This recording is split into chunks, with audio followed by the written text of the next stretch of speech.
আমাদের সবকিছুর আমাদের ছাত্ররা এবং আমাদের সবার প্রতিবাদ করার উদ্দেশ্য একটাই ছিল যে আমরা একটা সুন্দর বাংলাদেশ গড়ে তুলতে চাই নতুনভাবে।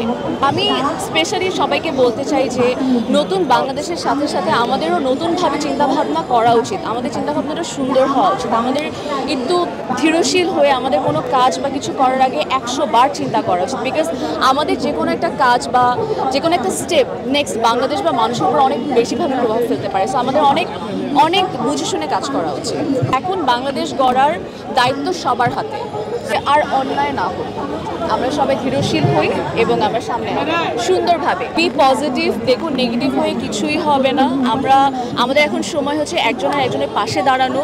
কেউ যদি কিছু না জানে না বুঝতে পারে, আমাদের দায়িত্ব তাদেরকে বুঝিয়ে বলা, এবং কেউ যদি অন্যায় করে, এবং আমাদের সবচেয়ে বড় দায়িত্ব হচ্ছে তাদেরকে অন্যায় বিরুদ্ধে নিয়ে আসা, যে আপনারা অন্যায় কাজটা করেন না। সো এটা আমাদের সবার এখন দায়িত্ব। আমার মনে হয় আমরা সবাই অনেক বেশি দায়িত্বশীল হওয়া উচিত, অনেক ধীরে সুস্থে কাজ করা উচিত। বিকজ নেক্সট বাংলাদেশ কি হতে যাচ্ছে এটা এখন সবার হাতে। Be positive everyone, please. আপু, নতুন সরকারের কাছে কেমন বাংলাদেশ চান? এই যে এতক্ষণ যেটা বললাম সেটাই, আমরা সুন্দর একটা বাংলাদেশ চাই।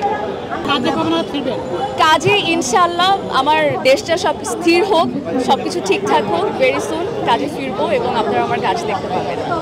আমরা দেখেছি যে এক মাস ধরে কাজের একটি যদি বলি ঘাটতি হয়েছে বা বাধা হয়েছে, এটি আসলে কিভাবে রিকভার করবেন এবং কেমন পরিবেশ চাচ্ছেন?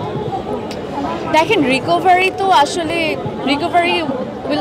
মানে সবসময় সময় লাগে, এত তাড়াতাড়ি তো রিকভারি হওয়া পসিবল না। সো আমাদের আস্তে ধীরে সুস্থে কাজটা আগাতে হবে। একদিনে অবশ্যই হবে না, দুদিনেও অবশ্যই হবে না, it will tax time. But আমাদের এই যে ধৈর্য ধরে আস্তে আস্তে করে বুঝে শুনে সামনে আগাতে হবে।